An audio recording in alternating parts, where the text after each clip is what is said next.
사회적 특수 계급을 인정하지 아니한다입니다. 맞습니까? 예. 우병우 증인이 75일 만에 황제 소환에 응하면서 검찰 조사를 받는 모습은, 팔짱을 끼고 웃으면서 검찰 조사를 받는 모습은 온 국민들이 분노하기 충분했습니다. 우병우 증인은 법 위에 군림하는 존재입니까? 그렇지 않습니다. 그동안 왜 도망다녔습니까? 도망다- 국회가 출석 요구를 했는데 왜 출석하지 않고, 도망다닌 적 없습니다. 왜 국회 소환에 응하지 않았습니까? 조금만 말씀을 드려도 될까요? 국회 소환은 국민의 명령입니다. 국회 소환에 응하지 않는 것은 국민과 국회를 능멸하는 것입니다. 증인께 다시 묻겠습니다. 2014년 6월 광주지검에 압수수색 하지 말라고 전화했습니까? 압수수색하지 말라고 전한 적은 없습니다. 광주지검에서는 세월호 구조에 대한 책임을 확인하기 위해서 청와대와 해경 간의 통신자료 확보가 아주 중요했습니다. 그래서 압수수색에 나섰는데 압수수색을 방해했습니다. 그런 적 없습니다. 그리고 장소가 거기가 아니니까 압수수색 영장 다시 끊으라고 하면서 압수수색이 지체되게 만들었습니다. 기소하지 못하게 했습니다. 왜 그랬습니까? 기소도 못하게 했어요. 그렇지 해경 않습니다. 정장 기억 안 납니까? 변찬호 광주지검장 기억나십니까? 변천우 변호사는 압니다. 변찬호 광주지검장은 인터뷰에서 이렇게 말을 했습니다. 경비정 정장에 대한 구속이 필요하다고 판단했는데 청와대와 법무부는 생각이 달랐다고 그랬습니다. 그리고 청와대와 법무부는 기소조차 꺼려했다고 그랬습니다. 기소도 못하게 했습니다. 그 핵심에 우병우 증인이 있습니다. 그렇지 않습니다. 왜 기소를 하려고, 왜 사표를 쓸 각오로 기소를 했느냐고 물었더니 세월호 이전과 세월호 이후 우리 사회가 달라져야 하기 때문이라고 변찬호 증인은, 변찬호 전 지검장은 말을 합니다. 그리고 목숨을 걸고라도 국민의 안전에 대해서 최선을 다하는 것이 공무원의 올바른 자세라고 그렇게 말을 합니다. 국민의 안전을 위해서는 목숨을 걸고서라도 최선을 다하려고 하는 그런 지검장의 수사와 그리고 기소 의견을 왜 그렇게 압력을 넣어서 진행하지 못하도록 했습니까? 압력 넣은 적 없습니다. 압력 넣은 적 없습니까? 예. 이렇게 당사자가 얘기를 하는데도요? 저기에 제가 압력 넣었다는 얘기는 없습니다. 저는 그 당시에 세월호 사건은 국가적으로 중요한 수사이기 때문에 법과 원칙에 따라라 신중하고 철저하고 엄정하게 된다는 기본적인 입장을 갖고 있었습니다. 그뿐입니다. 국민의 안전보다 대통령의 안전이 더 중요하다고 생각했죠? 중요한 수사를 신중하고 철저하게 한다는 게 잘못된 건 아니라고 생각합니다. 왜 압력을 넣어서 수사를 방해했는지 특검에서 다시 한번 수사할 겁니다. 그리고 권리행사 방해죄, 그리고 직권남용죄로 우병우 증인을 특검에서 다시 수사할 거라는 거 알고 있습니까? 수사 받겠습니다. 수사를 할 거면 명확히 밝혀질 거라 생각합니다. 그리고 나중에 이 지검장 2015년 1월 인사 때 결국 옷 벗게 했습니다. 그러면서 참으로 개념 없는 지검장이다라고 말했다는 사실입니까? 인사는 정상적인 절차에 따라 이루어졌습니다. 누가 개념 없는 검사인지는 아마 국민들이 다 판단할 거라고 봅니다. 예. 이 나라가 이렇게 망가지게 만든데 우병우 증인이 얼마나 큰 기여를 했는지 국민들이 다 알고 있습니다. 정말 지켜야 할 것이 무엇인지, 그리고 우병우 증인이 지키려고 한 것이 무엇인지, 무능과 무책임과 대통령의 무능과 무책임, 그리고 국민에 대한 사랑과 눈물이 없었던 것을 감추고 방어하려고 하는데 우병우 증인이 가장 앞장섰던 겁니다. 좀 전에 최순실을 모른다고 했습니다. 진짜 모릅니까? 예. 증인이 민정비서관실에서 일하게 한 것이 증인의 장모가 최순실에게 부탁해서 한 거라는 것을 여러 사람이 증언했는데도 모릅니까? 그렇지 않습니다. 그렇지 않습니까? 예. 정연의 국정농단 관련 자료 2014년에 있었던 거 우병우 증인이 보지 않았습니까? 예. 거기에 비선실세, 정의 그리고 최순실 그리고 박근혜에 대해서 서열 1, 2, 3위 언급하는 거 그 자료에 나오는데도 못 봤습니까? 그런 자료는 있었던 걸로 기억합니다. 그렇게 계속 거짓 증언을 하려고 짜 맞추고 여기 나온 것 같은데 얼마나 오늘 계속 위증을 하는지 보겠습니다. 그때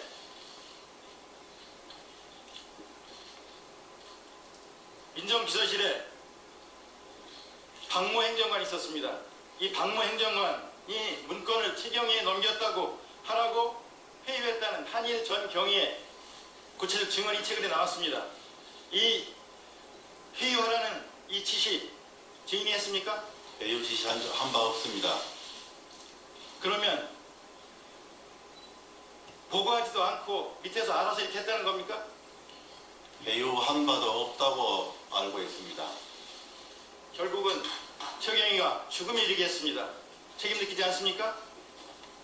최경희의 사망은 죽음은 불행한 일이지만 그러나 그게 민정비서관실과의 때문이다라는 말씀에는 동의할 수 없습니다. 결국은 국정농단을 이렇게 방조하고 그래서 이걸 문건 유출 의혹으로 게임을 바꾸고 그래서 잘 해결했다고 나중에 민정수석으로 속아서 승진했는지는 모르지만 결국은 그래서 이 나라가 이 지경이 된 겁니다. 책임 느끼지 않... 의원님 말씀에 동의하지 않습니다. 예, 도종환 의원 수고하셨습니다. 다음은 새누리당 유한영 의원 신문해 주십시오. 예, 우선 국민들께 죄송하다는 말씀을 드립니다. 원활한 진행을 하고자 했으나 앞서서도 부득한 저희 문제로 많은 논란이 있었습니다. 그렇기 때문에 오늘 저희 문제로 먼저 신문을 하고자 합니다. 본 의원은 위정교사 의혹이 아니라 위정교사 허위 주장을 하고 있다고 먼저 말씀을 드립니다. 정동천, 박은영 의원, 참고인, 제가 정동천 두 번 만났습니다. 박은영은 만난 적도 없습니다.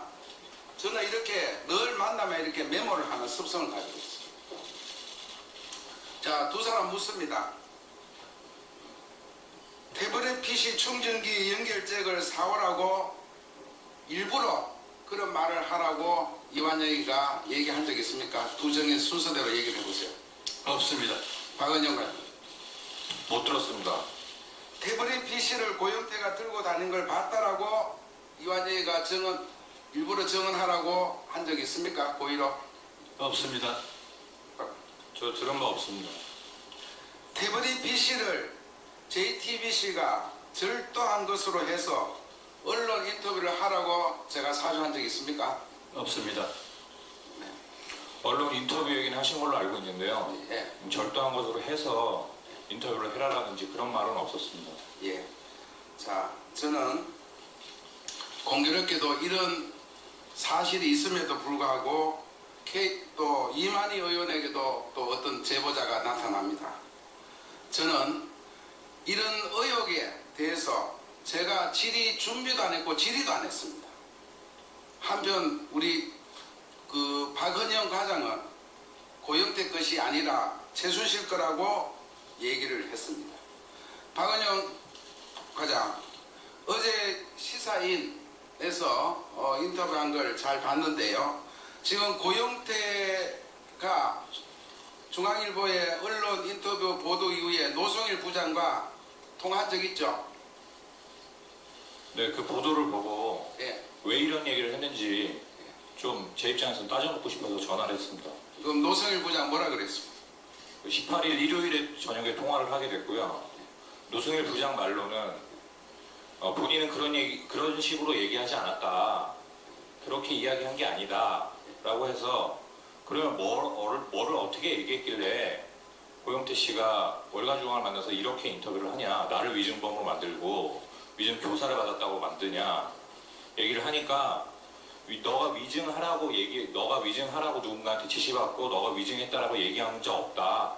그 얘기를 얘기를 한 것이 아니고 정동춘 이사님께서 그 이완영 의원 만나고 돌아오셔서 저한테 했던 얘기를 제가 노승일 부장한테 담배 피면서 테라스에서 전달했던 얘기를 본인이 고영태 씨한테 한 거라고 그랬습니다. 그래서 그 얘기가 뭔지 저도 처음에 기억이 안 났습니다. 그래서 얘기를 하던 도중에 계속 얘기를 하다 보니까 그 이야기가 바로 그 얘기였습니다. 그러니까 이완영 의원님하고 정동춘 이사님께서 만나시고 정동춘 이사님께서는 제가 태블릿에 대해서 그런 사실들을 알고 있다는 것을 전부터 알고 계셨습니다. 그래서 그 얘기를 의원님께 드렸고 그랬더니 의원님께서 본인은 국회의원이고 청문회 간사니까 이런 거 뭐 언급하는 게 적절치 않다. 그래서 너희 재단에서 알아서 이거에 대해서 인터뷰를 하든지 알아서 해라. 이렇게 얘기를 했다고 그러시면서 정동춘 이사님께서 저보고 그러면 너가 이거 가지고 인터뷰를 한번 해보겠느냐. 그렇게 얘기를 하셨고 제가 거절을 드렸습니다. 저는 이런 게 논란이 되는 걸 원치 않았고 이 논점이 이 사안의 핵심이 아니지 않습니까? 그래서 저는 그런 걸 언론에 나가게 하는 것은 예, 됐고요. 예. 그러면 노승일 부장하고 이 통화 내역도 녹취되어 있다고. 그렇습니다. 예, 그걸 본의원에게 제출을 좀 해주시기 바랍니다. 네, 알겠습니다. 예. 노 부장 인정합니까? 박헌영, 아니야, 박은영 과장 말에 인정합니까? 저도 말할 좀 기회 좀 주십시오. 안하지 마시고요. 됐어요. 박헌영 과장하고 통화했을 때 박헌영 과장이 녹음하는 걸 저는 알고 조용히 있었습니다. 있어요. 근데 제가 질의를 녹음까지 하면서 후배로 쓸 노부장! 생각은 없었기 때문에 저는 녹음을 안 했습니다.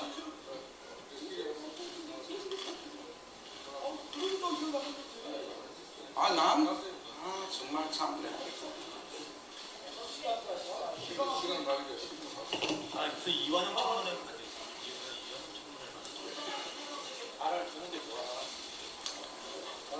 자, 저는 따로 정언하십시오. 언론에 하든지, 예? 시간이 제가 없으니까 오후에 다시 그러면 시간을 주든지 그렇게 하겠습니다. 자, 본의원은 위정교사를 허위를 주장하는 세력이 따로 있다고 저는 주장합니다. 오늘 우리 박은영 과장이 지시를 받은 적도 없고 그것도 시사인입니다. 시사인에서 밝힌 게 이렇게 확실하게 저는 나온 것은 저는 이제 결백을 인정받았다고 생각합니다. 그러면 이런 의혹이 왜 제기되느냐? 날조된 다른 세력이 있다 이렇게 저는 생각합니다. 한번 여러분들 국민 여러분 일정을 자세히 한번 보시고 제가 말씀드릴게요. 본의원과 이만희 의원에게 들어온 우연한 제보. 같은 날 위정 의혹으로 코너에 몰려있던 고영태가 12월 13일 날 박은영이가 위정교사 예측을 합니다. 이것도 고영태 예측을 해놔놓고 언론 보도를 합니다. 그리고 12월 8일, 12일 날은 5시간 수시로 만나고 통화하는 야당 의원 이후 또 노승일과 또 중앙일보 간의 인터뷰 위정교사라 몰아세우며 사태를 운운하는 야당의 총공세 저는 잘 짜여진 기획된 정치공작으로 생각합니다. 심지어 노회찬 의원은 국정원을 운운하면서 민주당과 연결된 거 아닌가 생각합니다. 거듭 말씀드리지만 특검에서는 박영선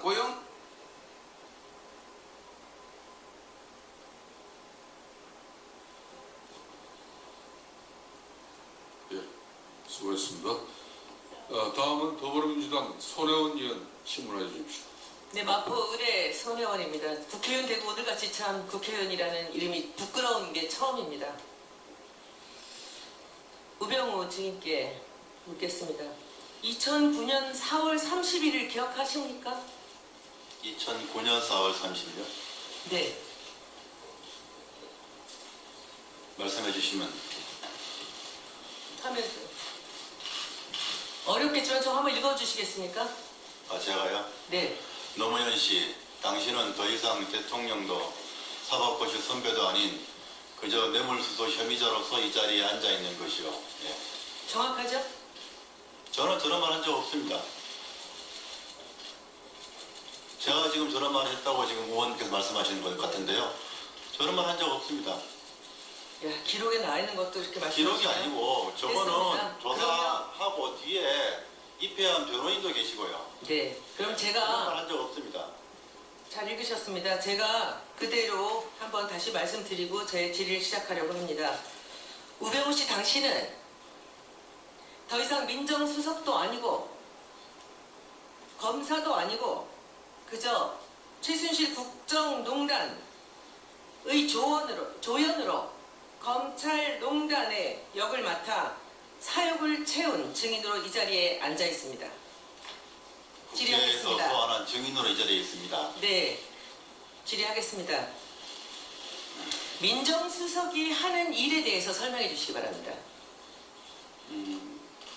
이심 동향파, 사전경환 조율, 공직기강, 인사검증, 대통령에 대한 법률 보좌, 그 다음에 민원 업무 이런 걸 하고 있습니다. 그 모든 일을 충실하게 수행했다고 생각하십니까? 최선을 다했다고 생각합니다. 중심에는 누가 있었습니까? 대통령이 있었습니까? 국민이 있었습니까? 제 직분에 맞게 최선을 다했다고 생각합니다. 누구의 직분은 누구를 향한 것이었습니까?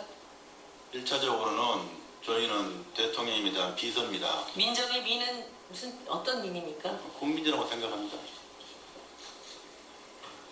국민과 대통령의 중간에서 어떤 역할을 하셨습니까? 민정이란 이름을 달고 저에게 주어진 직분을 했습니다. 그 주어진 직분이 대통령을 보필하는 것이었던 것 같습니다. 대통령님은 범위는 어디입니까? 민정수석이 하는 일의 범위 대상은 누구입니까? 아까 말씀드린 그런 정도입니다. 다시 한번 얘기해 주십시오. 그게 누구를 어떤 사람들을 상대로 하는 것입니까? 정확히 청와대 안에 있는 예, 대통령을 비롯한 그 대통령의 가족과 그리고 공직기강에 대한 감시 아니었습니까? 그런 업무. 그렇죠. 대통령은 대통령의 뭐라도 가족은 범위에 들어가지 않았습니까? 친인척은 친인척이 들어가죠. 아닙니다. 예. 네. 그 친인척에 최순실은 포함되지 않겠죠. 예. 아까 최순실을 만나신 적이 없다고 예. 한 하시대요. 번도 본 적 없으니까. 한 번도요. 예. 존재는 언제 알았습니까? 정윤회 문건 사건 때 정윤회 씨의 부인이다. 그런 정도로 알고 그리고도 한 번도 본 적 없으시고요. 본 적 없습니다. 최순실의 그 어떤 행위를 알게 되시고 나서도 민정수석으로서 했던 일은 없습니까?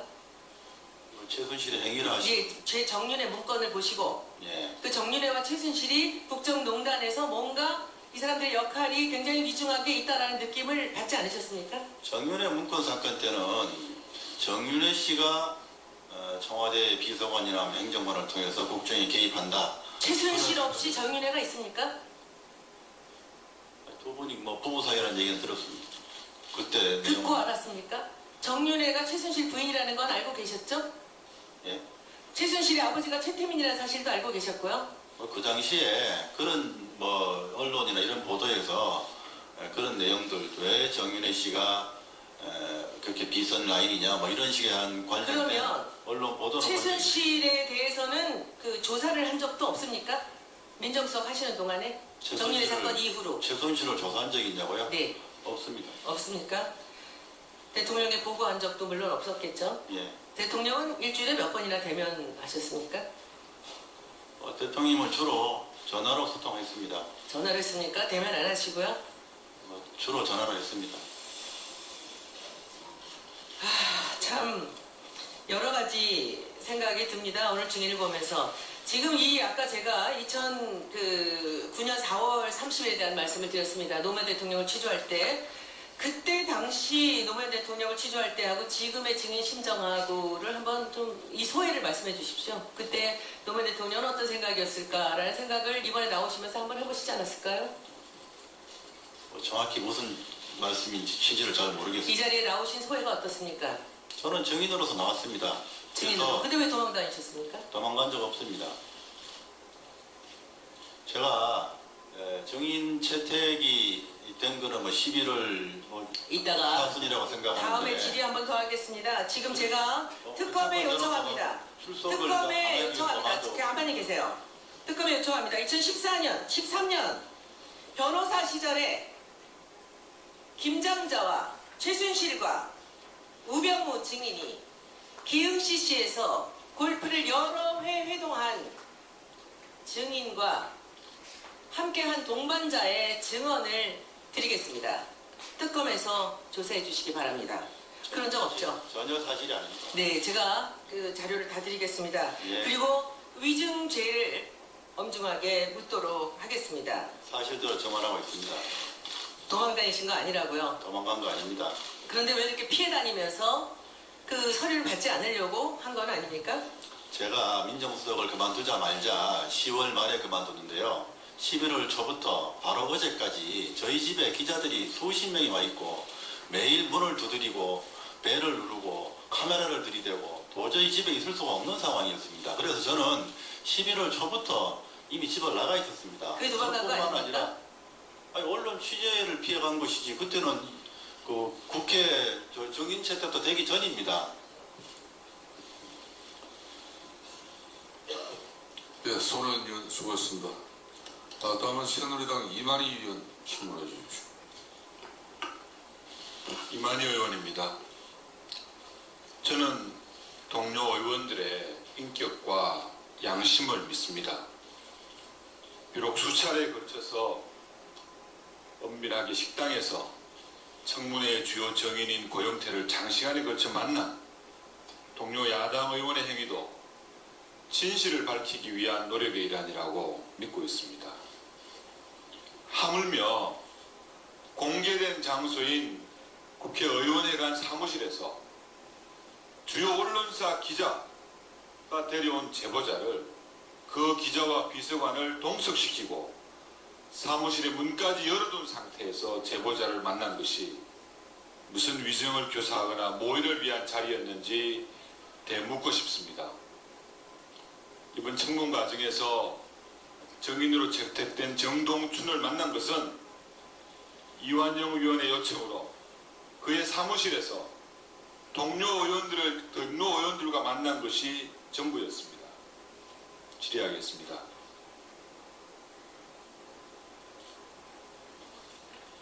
박헌영 참고인, 15일 4차 청문회에서 위증한 사실이 있습니까? 없습니다.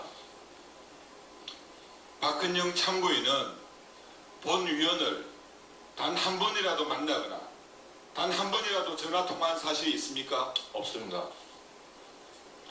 제가 정동춘 참고인을 통해서 어떤 내용을 물을 테니까 이렇게 대답하라고 지시를 전달받은 적이 있습니까? 없습니다. 그러면 한 번도 제 질의에 대해서도 알 수도 없습니다.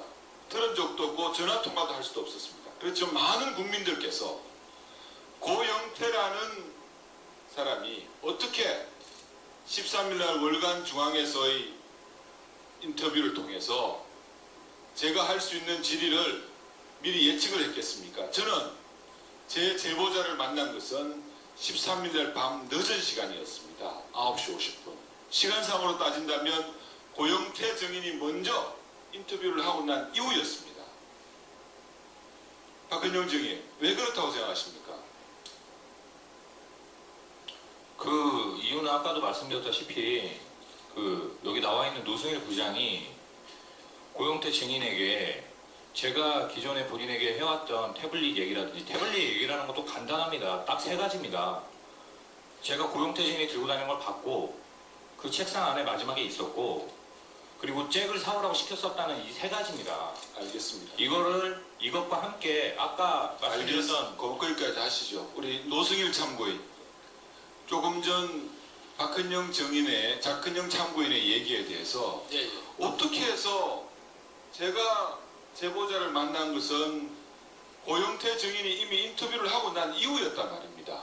예. 어떻게 제가 그것을 질의할 것인지 아니면 새누리당의 의원이라고 이렇게 지칭을 했는 것 같은데 예.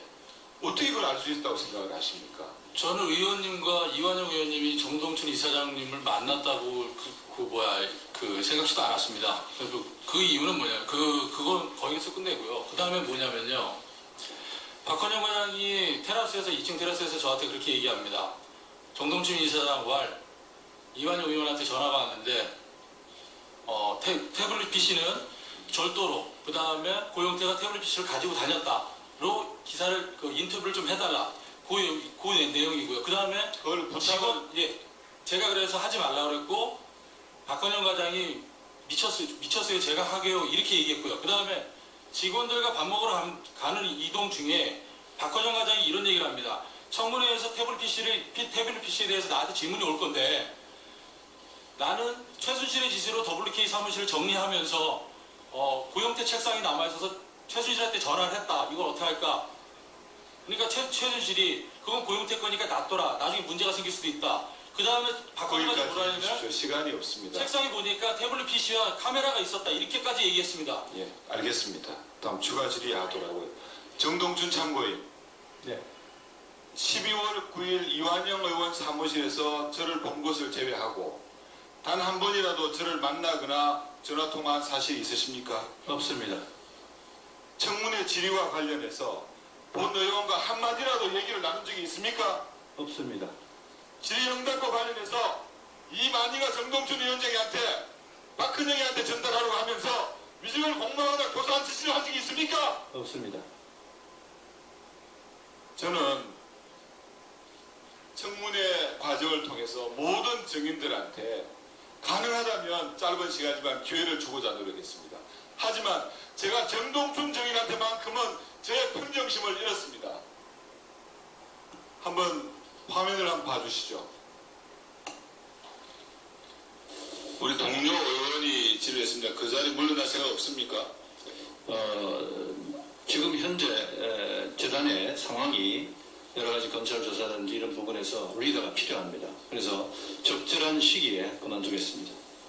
지금 이사장으로 계시는 그 재단이 온 국민의 공분을 불러일으키는 국정농단의 중심입니다. 맞습니다. 또 정인이 이사장으로 있으면서도 그러한 국정농단이 지속적으로 계속 이루어졌습니다. 이사장으로서 법적 책임이 있다면 책임지시겠죠? 예, 지겠습니다. 정동준 증인. 네. 저는 오늘 이 자리에서 우리 동료 의원이 밝힌 그 문건의 내용을 보고 정말 많이 놀랐습니다. 이 자리는 모든 국민들 앞에서 무엇이 어떻게 잘못됐는지, 무엇이 벌어졌는지, 앞으로 이걸 막기 위해서는 어떻게 해야 될 것인지, 그렇게 하기 위해서 본인의 잘못이 무엇인지, 또 내가 어떤 것을 해왔던 것에 대해서 국민 앞에 고백하는 자리입니다. 그런 자리를 오면서 무엇을 대하고 진실된 내용만 말씀하면 되는 것이지 그런 문건 작성할 이유가 무엇입니까? 그런 마음가짐으로 나온 정인이 이 자리에서 무슨 진실을 말할 수 있겠습니까? 국민들 앞에 사죄하시고 당장 그 자리에